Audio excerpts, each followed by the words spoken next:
Ambassador Zethkar stood 8 feet tall on the docking platform of the human military station called Adamant. His dark green scales caught the artificial light as he adjusted his ceremonial armor. The metal plates bore the marks of 20 battles, each scar a story of victory for the Velnari Confederation. He had come here to meet the humans and sign a treaty that would make them allies in the war against the hegemony. The airlock hissed open, and 3 humans walked out to meet him. Zethkar tried not to show his surprise. These creatures were so small. The tallest one barely reached his chest. Their skin looked soft and pink like something that would tear easily. No scales, no natural armor, no claws. How had these weak beings managed to fight the hegemony and win? The leading human stepped forward and smiled. Ambassador Zethkar, welcome to Adamant Station. I am Admiral Chen, commander of the 3rd Fleet. Zethkar lowered his head in the traditional Velnari greeting. Admiral Chen, I bring greetings from the Confederation Council. We are honored to fight beside such famous warriors. Admiral Chen's smile never changed, but something flickered in her eyes. Famous warriors.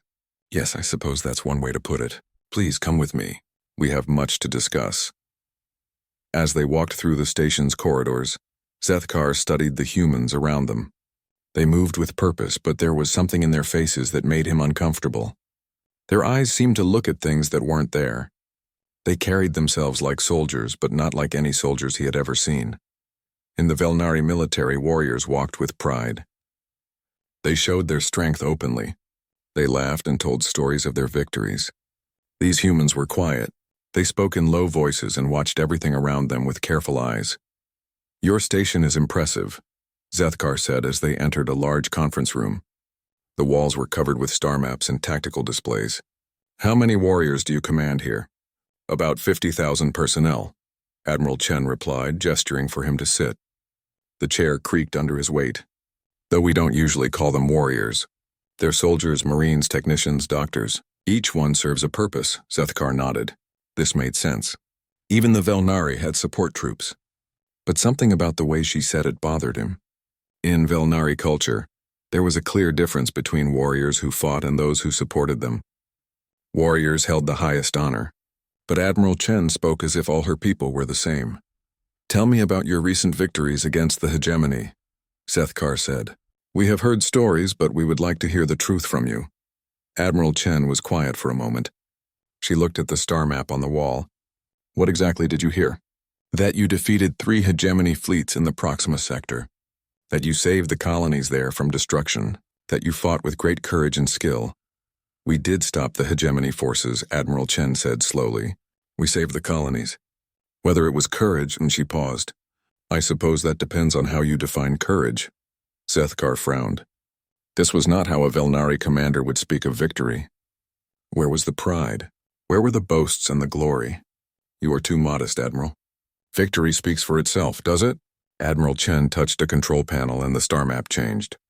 It showed the Proxima sector, with red marks where battles had been fought. Zethkar, can I ask you something? In Velnari culture, how do you fight your wars? With honor, Zethkar replied immediately. We meet our enemies in open battle. The strongest wins. The defeated are given the chance to surrender with dignity. This is the way of warriors. Admiral Chen nodded. Honor. Yes, we've studied your military history. Very impressive. Clean victories, minimal casualties, respect for the defeated. You fight like knights from old Earth stories. And how do humans fight? Zethkar asked. The Admiral was quiet for a long time. When she finally spoke, her voice was different. Colder. We fight to win. Before Zethkar could ask what she meant, other humans entered the room. They carried data pads and documents. The treaty negotiations began, and for the next several hours they discussed the details of their alliance. The humans were thorough and professional. They asked good questions about Velnari military capabilities and shared some information about their own forces. But Zethkar noticed that they never gave complete answers about their tactics or strategies.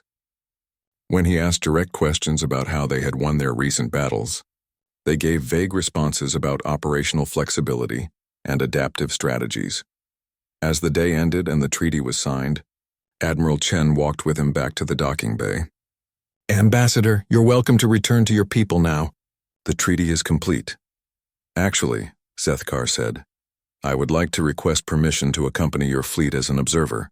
The Confederation Council believes we could learn much from human military methods. Admiral Chen stopped walking. She turned to look at him, and for a moment her professional mask slipped. He saw something in her eyes that made his scales prickle with unease. Sadness? Fear? Regret? Are you certain about that? She asked. Observing is one thing, but we're heading into active combat zones. It can be difficult to watch. I am a warrior of the Confederation, Zethkar said with pride. I have seen battle many times. I am not afraid of violence. Admiral Chen studied his face for a long moment. Then she nodded. Very well, but I want you to understand something first. When we fight differently than your people do. Our enemies don't just surrender when they're beaten. They keep fighting until they can't fight anymore. That changes things. It changes how we have to respond. I understand, Zethkar said, though he wasn't sure he did. Do you? Admiral Chen asked. Zethkar, your people fight wars. We survive them. There's a difference. As Zethkar settled into his quarters aboard the human flagship later that night, he thought about the Admiral's words. Around him, the ship hummed with activity. Human crew members moved through the corridors preparing for departure. They worked efficiently, quietly, with that same strange look in their eyes he had noticed earlier. He had come here expecting to find warriors like himself, beings who understood honor and glory in battle. Instead, he had found something else, something he couldn't quite name yet. The ship's intercom crackled to life. All hands prepare for jump to hyperspace. Destination Kepler 442b system. Estimated arrival 18 hours. Zethkar had read the briefings. Kepler 442b was a contested world where hegemony forces had built a massive fortress. It would be his first chance to see humans in actual combat. As the ship jumped to hyperspace and the stars streaked past his window, Zethkar felt excitement mixed with unease. He was about to witness human warfare firsthand. He thought he was prepared for what he would see. He was wrong. The human fleet dropped out of hyperspace at the edge of the Kepler 442b system. Zethkar stood in the command center of the flagship, watching the tactical displays come alive with information. Red dots marked enemy positions on the planet's surface and in orbit. The hegemony had built a fortress complex that covered nearly a quarter of the continent. Initial scan complete, reported a human technician. Hegemony forces are dug in deep. Orbital defense platforms, ground-based artillery, and at least 3 divisions of troops. Admiral Chen studied the displays with calm eyes. Estimated enemy strength? Approximately 40,000 combatants plus support personnel. They have good positions and heavy weapons. Zethkar nodded approvingly. This was how proper military briefings should go. Facts, numbers, tactical assessments. But then he heard something that confused him. What about civilian casualties? Admiral Chen asked. The technician checked his data. There's a small town about 10 kilometers from the main fortress. Population around 5,000. Mix of human colonists and local refugees. Evacuation status. Hegemony forces are preventing evacuations. They're using the civilians as shields, Zethkar frowned. Using non-combatants as shields was dishonorable. But it happened sometimes. The proper response was to find a way to separate the civilians from the enemy forces before attacking. It made battles more complicated, but it was the right thing to do. Admiral Chen was quiet for a moment. Then she said, acceptable losses? Ma'am? The technician asked. If we attack the fortress directly, what percentage of civilian casualties should we expect? Zethkar's blood ran cold. The technician answered without hesitation, as if this was a normal question. Approximately 30%, ma'am. Maybe 40 if they use the civilians as human shields during the bombardment. Understood, Admiral Chen said. Begin planning for Operation Scalpel. Zethkar couldn't stay quiet. Admiral, surely you're not considering an attack that would kill civilians? Every human in the command center turned to look at him. Their faces showed no surprise, no shock at his question. They looked at him like he had said something naive. Ambassador, Admiral Chen said carefully. Perhaps you'd like to join our planning session? You might find it educational. For the next 4 hours, Zethkar sat in a conference room listening to humans plan the attack. What he heard made his scales crawl with horror. They didn't plan to attack the fortress directly. Instead, they were going to target the supply lines that fed it. Cut off food, water, ammunition, and medical supplies. They would attack when the enemy was weak from hunger and thirst. But that's not honorable combat, Zethkar protested. You're not giving them a fair fight. A human colonel named Martinez looked at him with tired eyes. Ambassador, honor is a luxury. We can't afford it. The Velnari always fight with honor, Zethkar said. It's what separates warriors from murderers. And how many wars have the Velnari lost? Admiral Chen asked quietly. Zethkar thought about it. In the last 100 years, his people had fought 12 major wars. They had lost 3 of them. We have lost some battles, yes, but we maintained our honor. We can't afford to lose, Admiral Chen said. When humans go to war, it's because our survival is at stake. Honor doesn't matter if your species goes extinct. The planning continued. Zethkar listened in growing shock as humans discussed targeting enemy medical facilities. Not to kill the doctors, they explained, but to force the enemy to choose between treating their wounded and maintaining their defenses. You're targeting their healers? Zethkar asked. That violates every rule of warfare. It's not about the healers, Colonel Martinez explained. It's about forcing them to make impossible choices.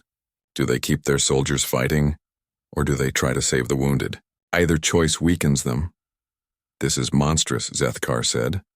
Admiral Chen looked at him with those strange, tired eyes. Yes, it is. But it works. The attack began 6 hours later. Zethkar watched from the flagship as human ships moved like ghosts through space. They didn't charge in with guns blazing like Velnari fleets would. Instead, they attacked from the shadows, hitting supply convoys and communication relays. The hegemony forces tried to respond, but the humans had vanished by the time enemy ships arrived. It was like fighting smoke. Every time the hegemony thought they had found the human fleet, they discovered they were shooting at decoys and sensor ghosts. This isn't battle, Zethkar said. This is trickery. This is survival, Admiral Chen replied. On the planet's surface, human ground forces infiltrated the fortress complex. But they didn't attack the walls or try to break through the defenses. Instead, they poisoned the water supply and sabotaged the power generators. They set fires in the supply depots and planted explosives in the ammunition bunkers. Zethkar watched the tactical displays with growing nausea. The red dots representing enemy positions began to flicker and disappear, not because the enemies were dead, but because they were too weak to fight effectively. They're trying to surrender, a technician reported. Multiple white flags detected. Acknowledged, Admiral Chen said. Accept surrenders from anyone who lays down weapons and moves away from defensive positions. Zethkar felt a moment of relief. At least the humans showed mercy to those who surrendered. But then he saw something that made his blood freeze. A group of hegemony soldiers was trying to evacuate their wounded from a bombed medical station. Human snipers opened fire not on the soldiers but on the stretchers carrying the wounded. Stop, Zethkar roared. Those are wounded. They're not combatants. They're still enemy personnel, Colonel Martinez said calmly. Every wounded soldier they evacuate is one that might fight again after he heals. Zethkar stared at the tactical display in horror. The hegemony soldiers abandoned their wounded and fled. The wounded were left behind to die slowly. This is not war, Zethkar whispered. This is murder. Admiral Chen turned to face him. Her expression was patient but cold. Ambassador, let me ask you something. In your last war, how many Velnari died? Approximately 50,000, Zethkar said. And how many enemy casualties? About the same. So 100,000 beings died because you fought an honorable war, Admiral Chen said. In this battle, we'll lose maybe 500 humans. The enemy will lose about 3,000. The civilians will be freed unharmed. Total casualties 3,500. Zethkar tried to find fault with her math but couldn't. You kill fewer people by being monsters? He asked. We kill fewer people by being efficient, Admiral Chen said. Honor is a luxury, Ambassador. It's something you can afford when the stakes are low. But when your species' survival is on the line, honor becomes a weakness that gets your people killed. The battle ended 12 hours later. The hegemony forces surrendered completely, unable to continue fighting without supplies, communications, or medical support. The humans accepted the surrender and immediately began providing medical aid to the wounded they had been shooting at hours earlier. Zethkar watched human doctors working alongside former enemies to save lives. The same humans who had ruthlessly targeted medical facilities were now setting up field hospitals. I don't understand you, he said to Admiral Chen. What don't you understand? She asked. How can you be so cruel and so kind at the same time? Admiral Chen was quiet for a long moment. Because we have to be. Cruelty when we fight, Kindness when we win.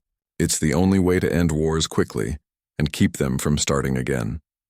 As the human fleet prepared to move to their next objective, Zethkar returned to his quarters. He tried to write a report for the Confederation Council, but he didn't know what to say. How could he explain what he had seen? How could he describe warriors who fought without honor, but somehow managed to cause less death and suffering than honorable combat? He stared out his window at the planet below. The fires were already being put out. Human medical teams were treating wounded civilians. The fortress was being dismantled and the town was being rebuilt. In 3 days, this world would be peaceful again. It had taken the Velnari 6 months to achieve the same result in their last campaign, and they had left the planet in ruins. Maybe, Zethkar thought with growing unease, there was something to be said for the human way of war, even if it was monstrous. 3 weeks into the campaign, Zethkar thought he understood human warfare. They were efficient killers who valued results over honor. It disturbed him, but at least it made sense. Then he watched them attack the Hegemony research station on Titan 7, and he realized he understood nothing at all. The station wasn't just a military target. Intelligence reports showed it was also a major population center with schools, hospitals, and residential areas. 50,000 civilians lived there alongside the military personnel. In Velnari warfare, this would make it off limits. You didn't attack places where non-combatants lived, but the humans saw it differently. The research facility is developing biological weapons, Admiral Chen explained during the briefing. We have confirmation they're working on a virus that could sterilize entire planets. We can't allow that research to continue. Then we extract the civilians first, Zethkar said. Give the enemy time to evacuate non-combatants. Colonel Martinez shook his head. That would give them time to move or destroy the research. We can't risk it. So you'll attack with civilians present? Zethkar asked. We'll minimize civilian casualties, Admiral Chen said. But we can't eliminate them entirely. Zethkar felt his stomach turn. How do you minimize the slaughter of innocents? Admiral Chen activated a holographic display showing the station's layout. Precision strikes on key facilities. We take out the research labs, the military command center, and the defensive weapons. We avoid the residential sectors as much as possible. As much as possible? Zethkar repeated. The research labs are underneath the main hospital, Colonel Martinez said. To destroy the weapons research, we have to destroy the hospital above it. Zethkar stared at them in shock. You're going to bomb a hospital? We're going to bomb a weapons facility that happens to be under a hospital, Admiral Chen corrected. It's unfortunate, but necessary. This is madness, Zethkar said. You're talking about murdering healers and patients. Admiral Chen's expression hardened. Ambassador, what would you do? Let them complete their bioweapon research? Let them build something that could kill every living thing on 100 worlds? Find another way, Zethkar said firmly. There is no other way, Admiral Chen replied. Believe me, we looked. We've been planning this operation for 2 months. Every scenario we run ends the same way. Either we stop this research now or billions die later. The attack began 8 hours later. Zethkar watched from the command center as human ships approached the station. He kept hoping they would find a way to avoid targeting the civilian areas. Instead, he watched in horror as they systematically destroyed every important facility on the station. The first target was the power grid. Without power, the station's shields failed and life support systems began shutting down. Then they hit the communication arrays, cutting the station off from any chance of calling for help. Civilian evacuation ships are launching, a technician reported. Let them go, Admiral Chen ordered. Do not engage civilian transports. Zethkar felt a moment of relief. At least they were allowing some people to escape. But then the next phase began. Human bombers swept in and began targeting the research facilities. Zethkar watched the tactical display as building after building was reduced to rubble. When they reached the hospital, he couldn't watch anymore. How many? He asked when the explosion stopped. Preliminary casualty estimates suggest 8,000 civilian deaths, a technician reported. Mostly hospital staff and patients who couldn't be evacuated in time. 8,000 innocents dead. In Velnari culture, any commander who caused such casualties would be stripped of rank and exiled in shame. But the humans continued their work with calm efficiency. Bioweapons research has been confirmed destroyed, another technician reported. Primary objective achieved. Good, Admiral Chen said. Begin recovery operations for any survivors. That was when Zethkar saw something that confused him even more. The same humans who had just bombed a hospital were now sending rescue ships to search for survivors in the rubble. They worked tirelessly for 3 days, pulling wounded civilians from the wreckage and providing medical care. "I don't understand," Zethkar said to Admiral Chen as they watched rescue teams on the monitors. "You killed those people and now you're trying to save them?" "We killed the ones we had to kill to stop the bioweapons research," Admiral Chen replied. "Now we're saving everyone we can. The mission is over. These people are no longer enemies." "They were never enemies," Zethkar protested. "They were civilians. They were civilians living on a military research station developing weapons of mass destruction," Admiral Chen said. "That made them," she paused, searching for the right word, "complicated." Zethkar watched a human medic treating a young child who had been injured in the bombing. The medic worked with gentle hands, speaking softly to calm the frightened child. It was the same human who had helped plan the attack that wounded her. "How do you live with yourselves?" Zethkar asked. Admiral Chen was quiet for a long time. When she finally spoke, her voice was tired. "We tell ourselves it's necessary. We tell ourselves that 8,000 deaths today prevents 8 billion deaths tomorrow. We tell ourselves we're the good guys because we're fighting to protect innocent life." "And do you believe it?" "Most days," Admiral Chen said. "On the bad days, we drink." The pattern continued as the campaign moved forward. Zethkar watched humans make one terrible choice after another, always with the same cold calculation. They destroyed a hegemony supply depot that was also feeding refugee camps. They sabotaged water treatment plants that served both military and civilian populations. They used chemical weapons against enemy bunkers, knowing the chemicals would contaminate the surrounding area for years. Each time, they had reasons. The supply depot was keeping enemy forces fed. The water treatment plants were providing clean water to military installations. The bunkers contained command and control facilities that had to be eliminated. Each time, civilians died. And each time, the humans immediately began rescue and relief operations once their military objectives were complete. "You're insane," Zethkar told Colonel Martinez after watching them destroy a school that was being used as a communications center. "You bomb schools and then set up field hospitals. You poison water supplies and then deliver clean water to survivors. You act like monsters and saints at the same time." "Welcome to human warfare," Martinez replied. "We do what we have to do to win, and then we try to fix what we broke." "Why not just fight honorably?" Zethkar asked. "Why not give your enemies a fair chance?" Martinez looked at him with those tired human eyes. "Because our enemies don't fight honorably. The hegemony doesn't care about civilian casualties. They put weapons labs under hospitals specifically because they know most species won't bomb hospitals. They use refugee camps as shields because they know decent people won't attack refugees.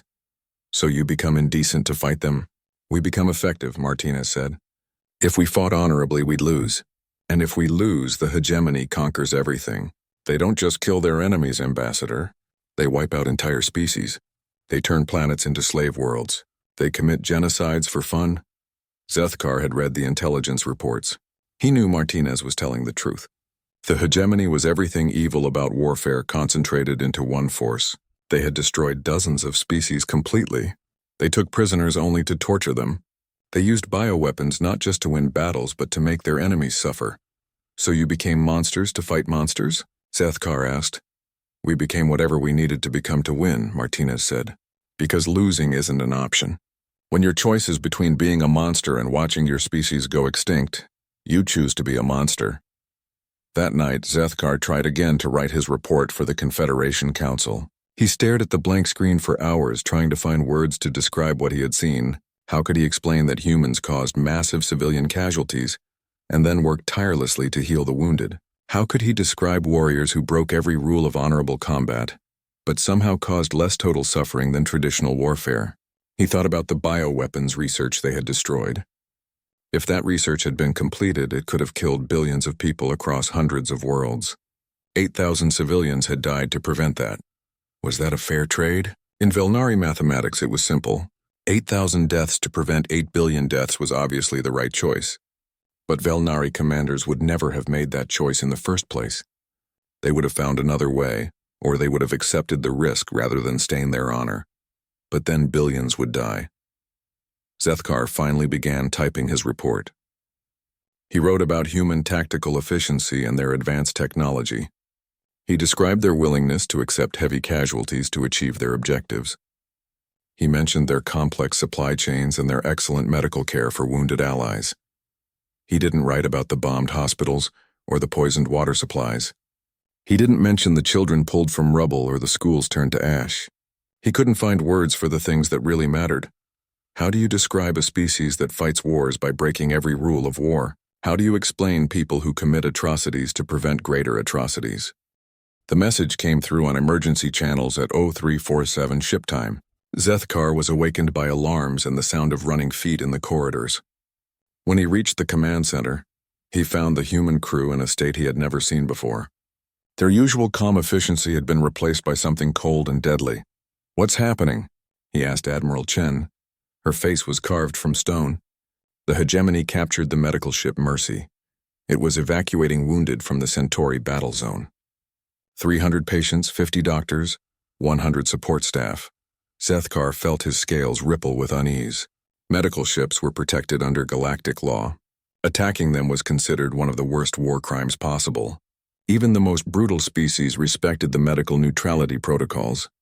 "Surely they'll release the medical personnel," Zethkar said. "Even the hegemony follows basic—" "The hegemony doesn't follow any rules," Colonel Martinez interrupted.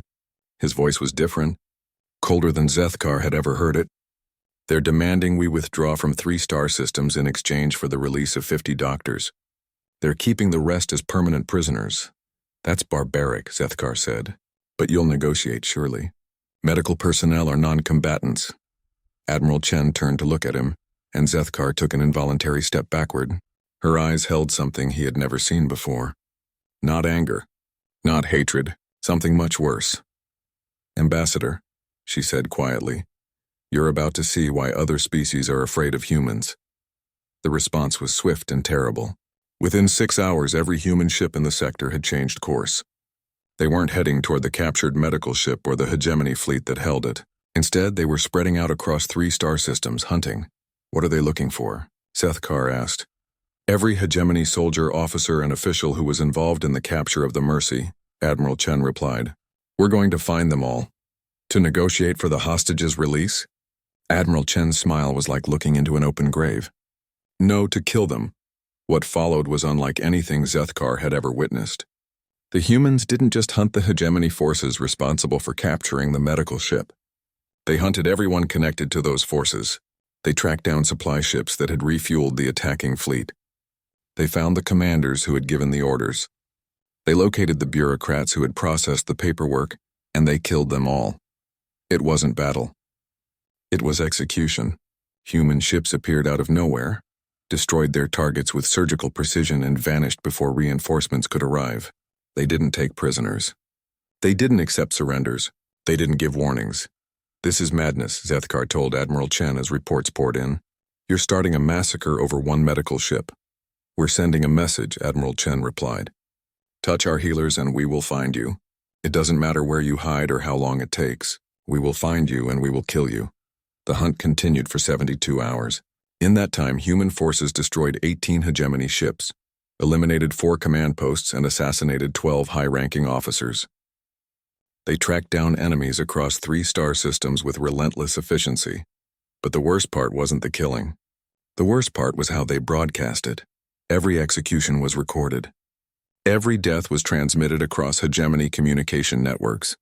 The humans wanted their enemies to see exactly what happened to those who attacked medical personnel. "You're committing war crimes," Zethkar protested.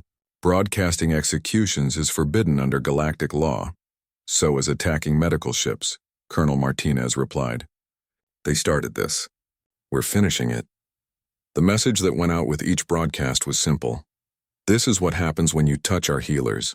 Release the medical ship immediately or we will continue hunting until every person involved is dead."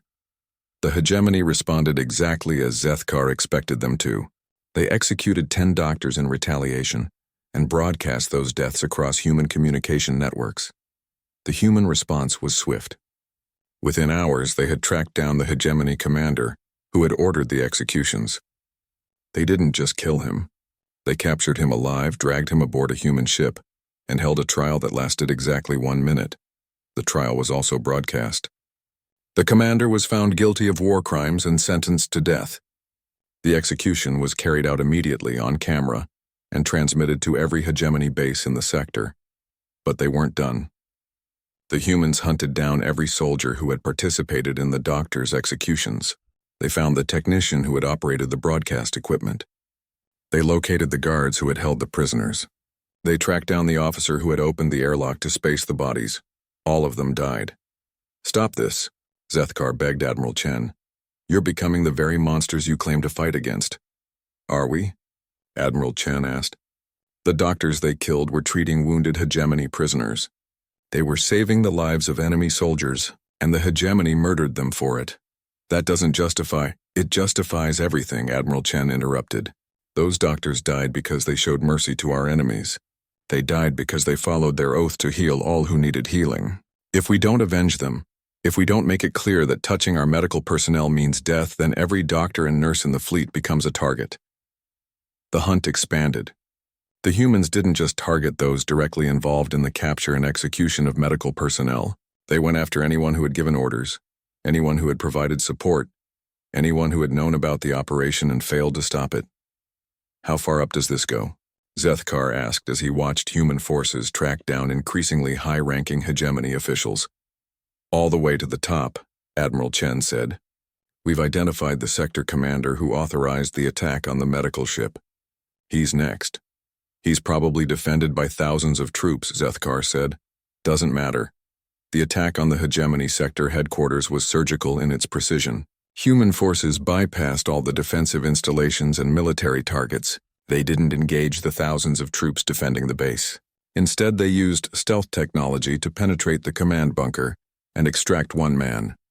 The sector commander was brought aboard the human flagship for trial. Zethkar was forced to watch as they presented evidence of his crimes. The trial lasted 15 minutes. The execution took place immediately afterward, but this time they didn't broadcast it to hegemony forces. They broadcast it to every species in the galaxy. The message was clear. This is what happens when you attack human medical personnel. "You've started a war crimes tribunal," Zethkar said. Other species will note that humans protect their healers," Admiral Chen replied. "They'll remember that attacking our medical personnel results in death." That's the point. The hegemony finally released the surviving medical personnel after 96 hours.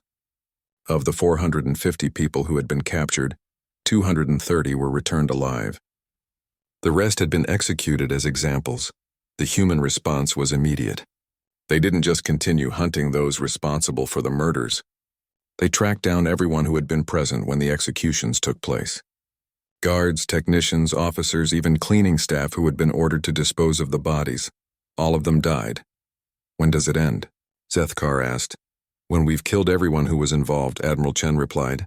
"Every single person who participated in the capture, torture, or execution of medical personnel will die. It doesn't matter if they were following orders. It doesn't matter if they had no choice. They touched our healers, so they die." The hunt continued for 2 more weeks. In that time, human forces eliminated over 300 hegemony personnel across a dozen star systems. They didn't just kill soldiers and officers. They killed bureaucrats who had processed transfer orders for the captured medical ship. They killed technicians who had maintained the equipment used to broadcast the executions. They killed guards who had delivered food to the prisoners. No one who had any connection to the crime was spared. "This isn't justice," Zethkar said. "This is revenge." "Yes," Admiral Chen agreed. "It is, but it's also a lesson. Attack our medical personnel and we will hunt you down no matter where you hide or how long it takes. We will kill you and we will kill everyone who helped you. That lesson will save thousands of medical personnel in future conflicts." As the hunt finally wound down, Zethkar found himself alone with Colonel Martinez in the observation deck. The colonel was staring out at the stars, drinking something that smelled strongly of alcohol. "How do you live with it?" Zethkar asked. "All this killing?" Martinez was quiet for a long time. When he finally spoke, his voice was heavy with exhaustion. "You want to know the real horror, Ambassador? It's not that we're monsters. It's that we're not. I don't understand. Every person we killed deserved to die," Martinez said. They participated in the murder of doctors and nurses, people whose only crime was trying to heal the wounded. In any civilized society, what we did would be called justice. Zethkar thought about that. By Velnari law, anyone who attacked medical personnel would indeed face execution. The humans had simply carried out the death penalty on a larger scale. But you enjoyed it, Zethkar said. I could see it in your faces. Martinez nodded slowly. Yeah, we did. And that's what makes us monsters. The war ended not with a final battle, but with silence. Zethkar stood in the command center of the human flagship, watching the tactical displays show empty space where the hegemony home fleet should have been. After 6 months of brutal campaign, they had finally reached the enemy's core systems. The humans had been preparing for the largest battle of the war, mobilizing every ship and soldier for what should have been a massive assault on the hegemony homeworld. Instead, they found nothing. Where is their fleet? Zethkar asked Admiral Chen. Gone, she replied. Our scouts report all military vessels have been withdrawn to the inner system. They're sitting in orbit around their homeworld. They're making a last stand. Admiral Chen studied the displays with those tired eyes that had become so familiar. No, they're waiting. The human fleet took position at the edge of the system. Not attacking, not even approaching the inner planets. They simply arranged themselves in a loose formation and waited. Hours passed. Then days. What are we doing? Zethkar asked. Siege, Admiral Chen said simply. But we're not attacking anything. We're not even blocking their supply lines. We don't need to, Admiral Chen said. They know we're here. They know what we're capable of. Now they're thinking about what comes next. Zethkar frowned. This wasn't how sieges worked. You surrounded the enemy, cut off their supplies, and forced them to surrender through starvation or desperation. But the humans were doing none of that. They were just present. I don't understand the strategy, Zethkar said. Colonel Martinez joined them at the tactical display. It's simple, Ambassador. We're giving them time to think about their options. What options? Fight or surrender? Fight and die or surrender and live, Admiral Chen corrected. But we're not giving them those options directly.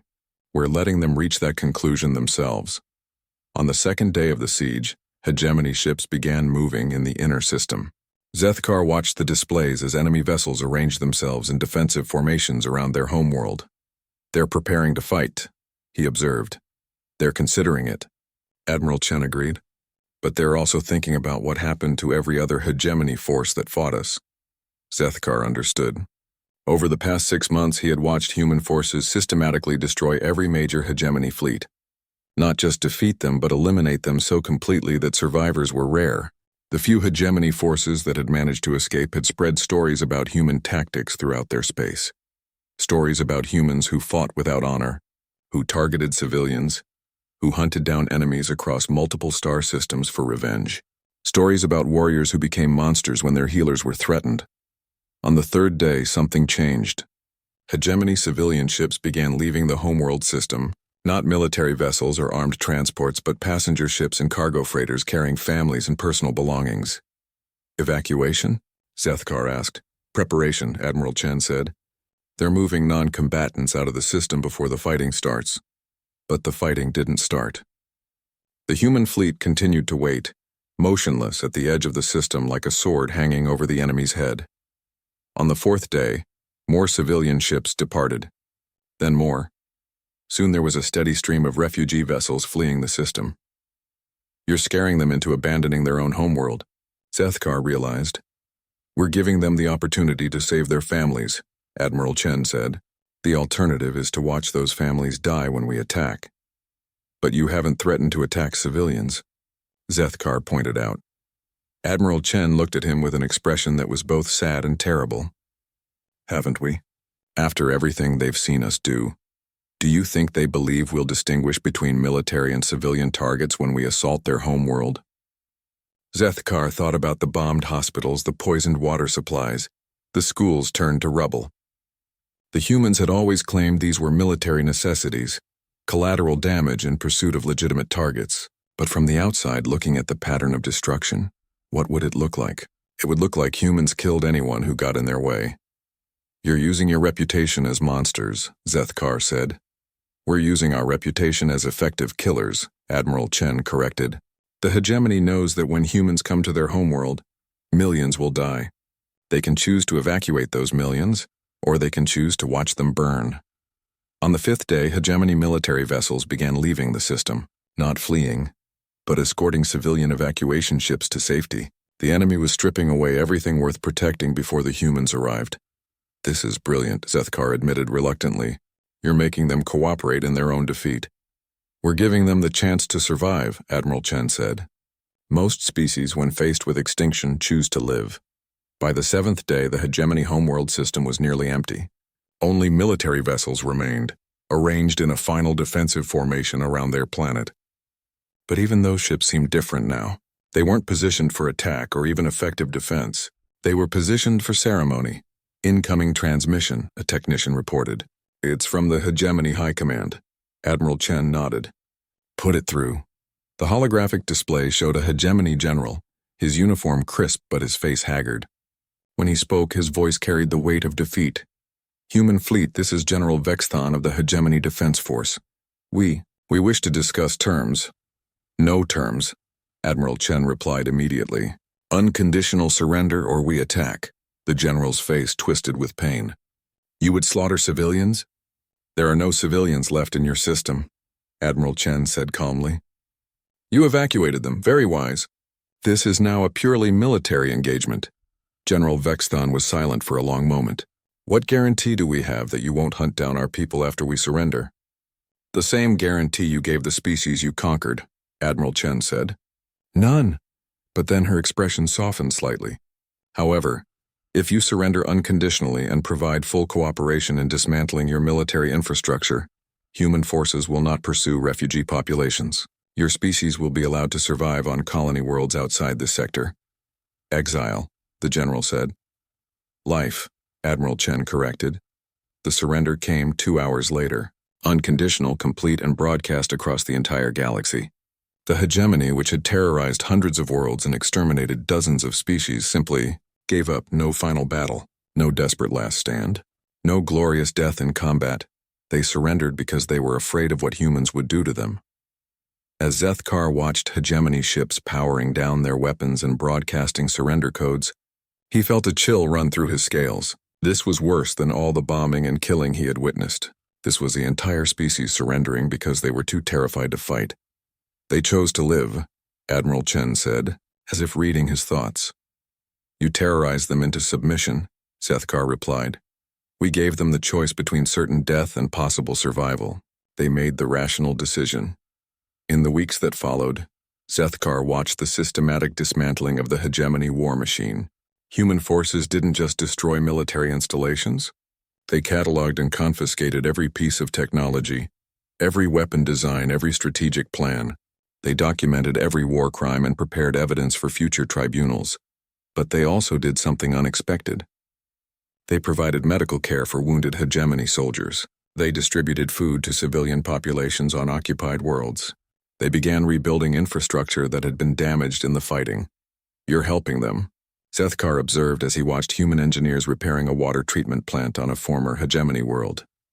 "We're helping the people who live here," Admiral Chen said. "The war is over. These aren't enemies anymore.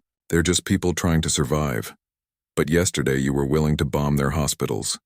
Yesterday they were fighting us," Admiral Chen said. "Today they're not.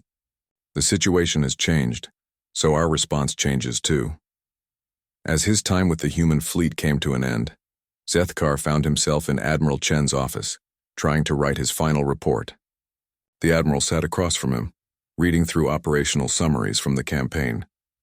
"I still don't understand you," Zethkar said. Admiral Chen looked up from her reports. "What don't you understand?" "How you can be so utter flexible. You bomb hospitals when you need to, then build new ones when the fighting stops.